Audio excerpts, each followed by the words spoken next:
A couple of deals over Christmas that seem to be part of a new trend. Disney's Hulu Plus Live TV working with Fubo, and then Foxtel in Australia being sold to DAZN. Paul, both of these are at streamers kind of getting into live sport rights.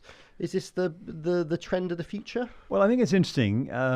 What is the big driver of streaming? And we've seen Netflix and Amazon play around with sport, and they've sort of dabbled. We've got Warner Brothers with TNT Sports really investing. They own the Olympics, obviously. They've increasingly been buying rights in different markets. They've also been promoting their sport with some of their movies. Red One, the Dwayne Johnson movie was absolutely tied in with TNT Sports to promote it. Now these two are two additional signs, I think, that sport is being seen probably as the streaming next sort of super weapon. And of course, the thing about it is that you've got to consume it at the time it's consumed, it's the time it's created. So it creates an immediacy. DAZN have always been a live sports organisation, British company owned by Perform Group.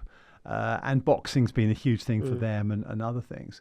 And they've been trying to sort of, fill out their proposition. They've got about 60 million customers, but they really need to build scale. So this gives them a bit more scale. Foxtel was up for sale. Murdoch's wanted to sell it for a long time. So Foxtel's sort of like the Sky of Australia? Yeah, I mean, it's interesting. It was controlled by Murdoch, but he hadn't got a majority stake, which was a fascinating piece Him of and a telco, corporate governance. Yeah, I mean, Telstra's in there and various others. So Foxtel's been, not growing for a while. Australia's an interesting market. It's very much a free TV market, and pay TV is struggling. So they wanted to get out. DAZN saw the opportunity. So I think they're going to use that obviously to put sport on all those existing streaming services. Being an Australian company, they've got some great names for their streaming services. They've got KO, Binge and Hubble, which is absolutely right, isn't it? And then the other one, the Disney one, is that this gives them control of Fubo. Fubo was in legal dispute with Disney and Warner Brothers, which was argument about them basically using their leverage to obtain sports rights inappropriately.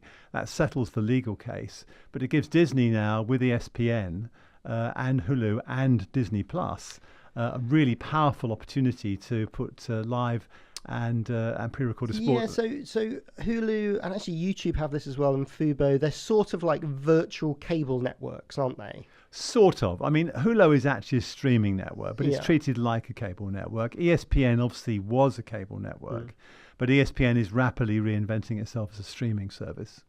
And Disney want to work alongside some other rights holders to launch a sports service, don't they, together? They do. And I mean, I think you're going to see Disney competing now for rights. It's interesting seeing in Asia, one or two of the traditional players who have the EPL rights, the Premier League rights, have just lost them. The most recent one being in Thailand, where the incumbent pay TV broadcast that had those rights for 20 years, a company called True Visions, have just lost them to the telco. So I think you're going to see, I mean, for rights owners, it's great. I mean, the Premier League are loving this because prices are only going to go up. Alex, you've been watching WWE on Netflix. Their big Of new course. signing. WWE makes sense in a way that like you were saying about Amazon and Netflix, sort of moving away from the traditional sports angles. Actually, how much people are still going to watch the live broadcast? There are football journalists are split on this about how much people are wanting to watch the full 90 minutes, and actually more and more are watching just the highlights, particularly for younger audiences.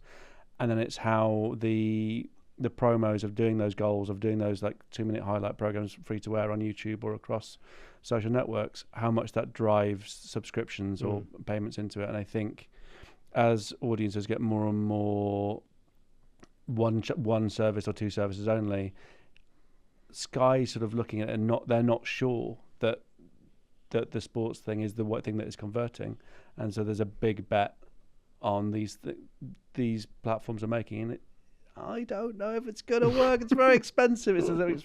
But it's a super, like you were saying, for the rights holders, it's super exciting time. Sky is interesting. Sorry, very briefly. I mean, the big question here actually is whether Sky will survive. Because Sky and Comcast, bigger though they are, haven't got enough scale. And if Sky were to lose some of the key sports rights, given they've just solved their dispute with Warner's over the movies. Their HBO problem. That's gone away. But if Sky was to lose the sport, I think that would have substantially negative impact on their subscriber base.